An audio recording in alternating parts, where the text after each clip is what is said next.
to another episode of Sports Talk for You. My name is Aaron Bell. I have my co-host Adam Parker with me. We have a very special guest today.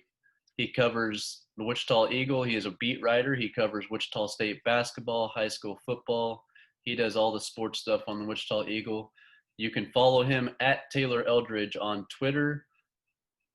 And you can follow him. Actually, he has a Facebook page if you'd like to add him on the Facebook page. But he is a well-known, well-liked beat writer here around Wichita, Kansas. He covers a lot of Wichita State basketball. So if you're a Wichita State fan, please go ahead and keep on this show so that way you can hear a lot about what Taylor has to say about our team. And actually, Taylor just now got on. Hello, Taylor.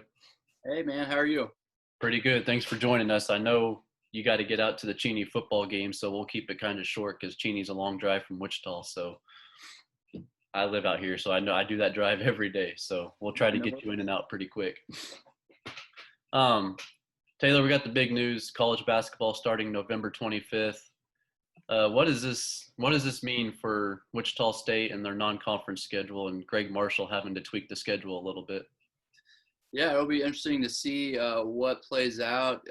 They take 4 games off the schedule, so you would assume that 4 bye games or games that WSU pays a overmatched opponent to come to Koch Arena are probably off the schedule. So the schedule probably gets harder.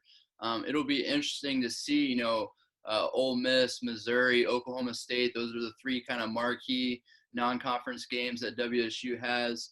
It'll be interesting to see maybe one of those gets pushed back to next season and they just push back a series, or if they just cut out all the bye games and they're going to play those 3 games. And then you're looking at 3 games in the battle for Atlantis, which is now, it's going to get moved, different name, but it's going to still happen in South Dakota now. So it'll be interesting to see how it shakes out. I've seen tweets from a lot of, director of basketball operations from across the country who are saying, this is, a complete, this is just a lot of work to do to get the schedules fixed. And I think it's going to, shake out probably here in the next week or so. You should expect to see, WSU release its non-conference schedule, I would imagine, sometime next week, if not then the last week of September. Now, how is this all going to work for the Pac-12? Because I know they suspended their fall sports until January, but does this mean they get to bring basketball back? Because I know Wichita State doesn't have any Pac-12 teams on their schedule, but like for the other teams that have Pac-12 teams, how is that going to affect them? Yeah, I mean, as of now, they're not playing until January 1st. I think the rapid testing has kind of changed things, though. I've heard that they're thinking about, trying to bring football back. So it'll just be interesting to see how that shakes out. Obviously there's a long time before now and, November 25th to kind of get things figured out. I would suspect that they would play, non-conference games, but, some conferences that's going to be, a question. And you might see some conferences say that they're not going to allow their teams to play non-conference games. So, as far as I know now, those games aren't going to happen. Teams are just going to have to look elsewhere to fill their non-conference schedule. But like you said, for WSU, that doesn't apply. They're not playing anyone from the Pac-12 this year. I wish they would, because I'd love to see Sean Miller and Marshall again, head to head.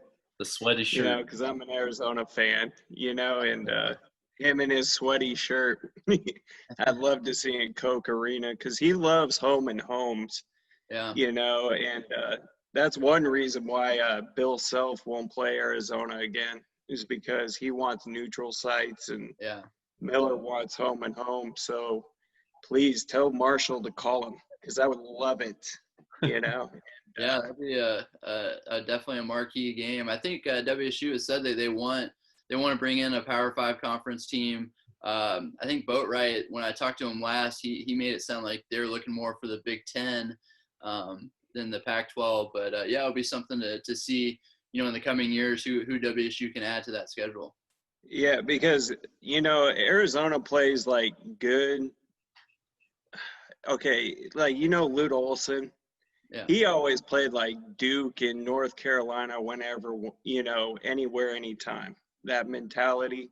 But, since kind of Miller's been there, I don't know if he's got much of a scheduling hand in it all, but Arizona's been playing decent, soft teams, even though they make the NCAA. They don't go very far. So if you got to wait to, have Gregg Marshall and you guys schedule, that'd be wonderful. Yeah, that'd be an entertaining game. Yeah. Oh, it really would be. But who are you most excited to watch from the transfers coming in? I think Alterique Gilbert, that's the one that I think can change the game for Wichita State. He's a little like Samaje Haynes-Jones, a little more put together, a little stockier. He can, he has a little more weight to him. So I think it'll be interesting to see how that kind of translates to Wichita State's offense. Obviously WSU fans should be familiar with him the last 2 years, playing at UConn. And Gregg Marshall is very, very high on him. Everything I've heard so far out of practices or workouts have been, Alterique looks good. He looks super fast. We haven't had a guard this quick, since Samaje. And I think he has that ability to really change WSU's offense with that dribble penetration. And now you have, Tyson Etienne, Dexter Dennis that you can kick out to.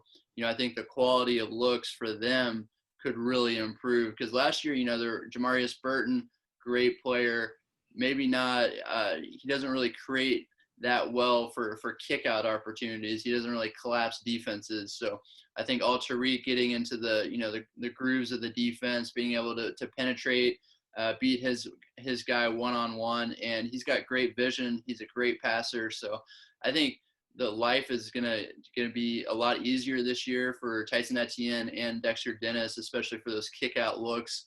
The question is, does WSU have any shooting besides those two guys? That's going to be a big question mark with a lot of these newcomers coming on. Yeah. No. The whole thing with Morris Udeze, I mean, he entered the transfer portal after all these other guys did. I don't know if you've talked to him at all, but what made him change his mind and decide to come back? Was he not getting, looks from other colleges, or did maybe him and Marshall finally talk it out and he just decided to come back because he knows that he might get more playing time? Yeah, I think I haven't talked to Morris yet since he decided to come back to Wichita State, but I talked to Coach Marshall, and it wasn't because of lack of looks. He was getting some great looks from high end Division I programs. Kind of surprised me just how great of programs that were that interested in him. Not to say that he's not capable of that, just that he just had limited minutes at Wichita State. I mean, he didn't really get to showcase what kind of player he could be. So I was a little surprised that high major teams were after him that hard. But yeah, I think it was just a case of I think he kind of reconsidered and looked at the situation at Wichita State and said, hey, I feel great about my competition. I feel like I can go back and, be the starting center. And I think that's huge for him is, if you go somewhere else, you don't know the system. You don't know for sure, what the other competition is like. It's kind of a question mark. They can promise you 25 minutes a game like all they want, but, promises and what actually happens during the season, that's two different things. So I think Wichita State, he felt like he had a great opportunity to come back, win the starting job, play major minutes for a good team. And really, WSU was in desperate need of a center. They kind of struck out on the recruiting trail. So, Udeze coming back filled a huge void for them. And I think this kind of, gives them that chance to make a run this season with Alterique Gilbert being the last year.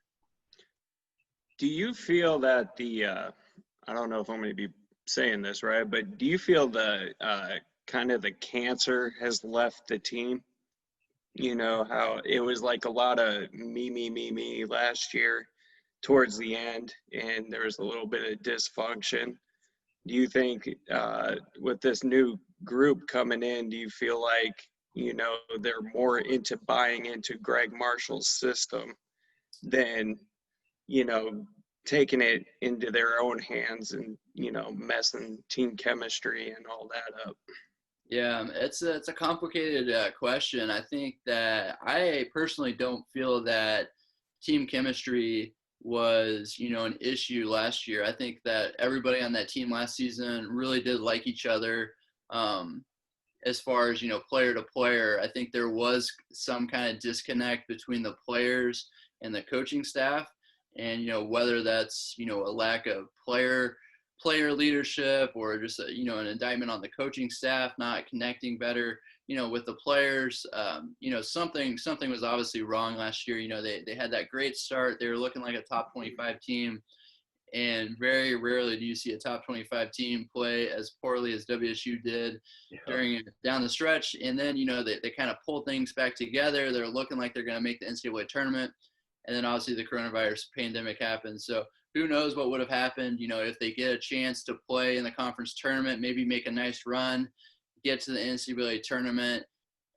I mean, who knows if all the transfers happen, if there's a little, more of a better feeling about how the season ended. So I don't know if it's necessarily, getting like you said, the cancer out. I think it's definitely, it's probably best for both parties involved just to go their separate ways.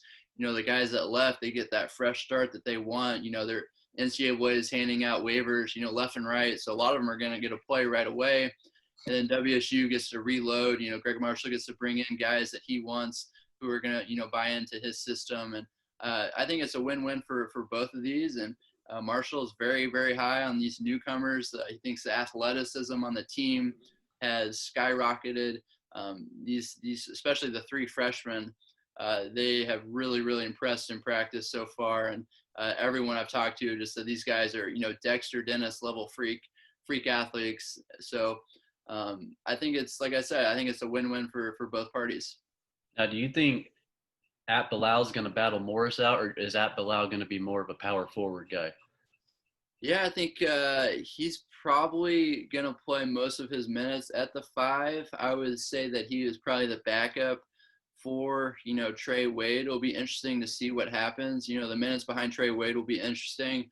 But, senior year Trey Wade, I mean, he could play, 30, 32 minutes per game. So there might not be that many backup minutes. I think they'll have a 3-man rotation at center with Morris Udeze, Isaiah Porter-Chandler, and then Joseph At Bilal. I've heard that he's still banged up. He's still recovering from injuries. So it'll be just a matter if they can keep him healthy. I mean, that's kind of been the issue his whole career so far at WSU. I mean, when he's healthy, he can be a monster. He can be a game changer for WSU.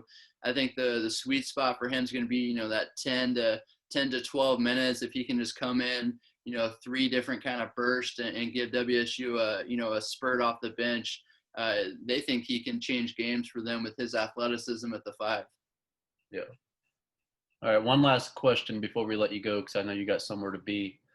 Who do you think probably is going to be top 3 AAC, or who's going to, be that biggest issue for Wichita State this year?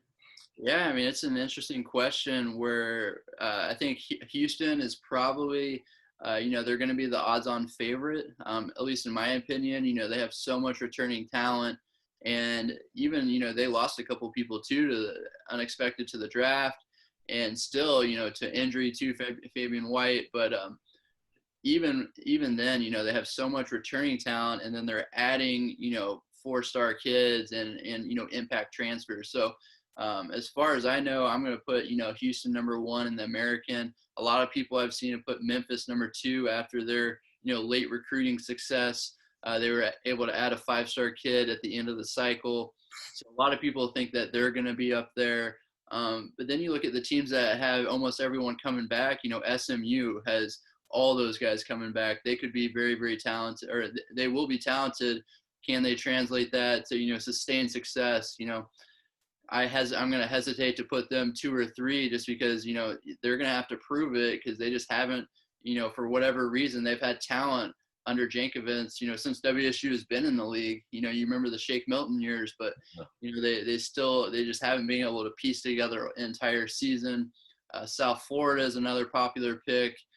They have everyone coming back, and then they add Alexis Yetna, who was, a newcomer of the year 2 years ago. Missed all last season with ACL, so getting him back. I think they have a 4-star kid coming in and an impact transfer. So a lot of people like them as kind of a dark horse NCAA tournament. And then you have, Cincinnati, they're always going to be good. John Brannon's got them, playing very, very well. I love their system. And they're just, they just get after it on the defensive end. So you can never count them out. So, WSU, I mean, this is going to be, a difficult season in the American. It's going to be hard to finish in the top 3. I think, I haven't done kind of a deep dive around the conference since earlier this summer. But back when I did it, I had WSU 5th. And, it's going to be tough. I mean, I think I would put Houston above about everybody else. And then Memphis, Cincinnati, SMU, South Florida, all those teams right about the same. So I think WSU is looking, probably middle of the pack is where you can expect to see them picked by, national media outlets coming into the season. But internally, they think they can be top 3. They think that their ceiling is just as high last year, with the starting 5 that they have. They're very, very high in their starting 5. And it's just a question of, what newcomers can provide consistency off the bench. So I think WSU internally thinks that top 3 finish, trip back to the NCAA tournament is very possible this season. But, outside the program, I'm going to say, around a 5th place finish and kind of where they were 2 years ago. It comes down, or really where they were last year, it's going to come down to the last weekend, whether or not they make it into the NCAA tournament or go to the NIT.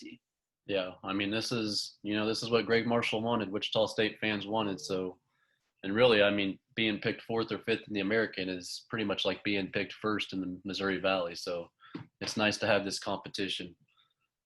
But, yeah, it's a much better conference, just top to bottom.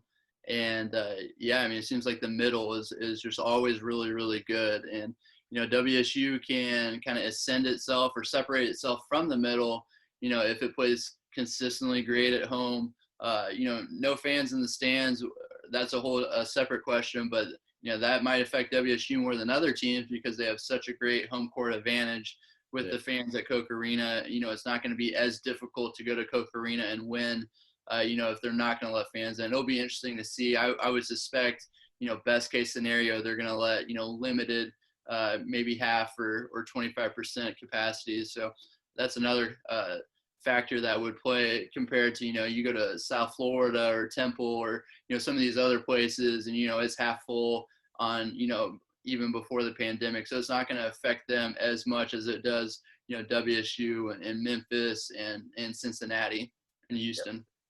Yeah. All right, Taylor. Well, we thank you for your time. And I know you got to get out to the Cheney High School football game, so we'll let you get out of here. And again, thank you for joining us. And we love reading your articles and watching all your videos and stuff. So thanks again. Awesome. Thank you guys. I appreciate you having me on. Yep. Thanks. Thanks for coming. Yeah. See ya. All right. So again, Wichita State basketball starting on November 25th. The whole college basketball is, like Taylor said, Pac-12 is fighting to get that right. Hey, I mean, hopefully Pac-12 can get it because those guys deserve to play just like all the other conferences do. Amen.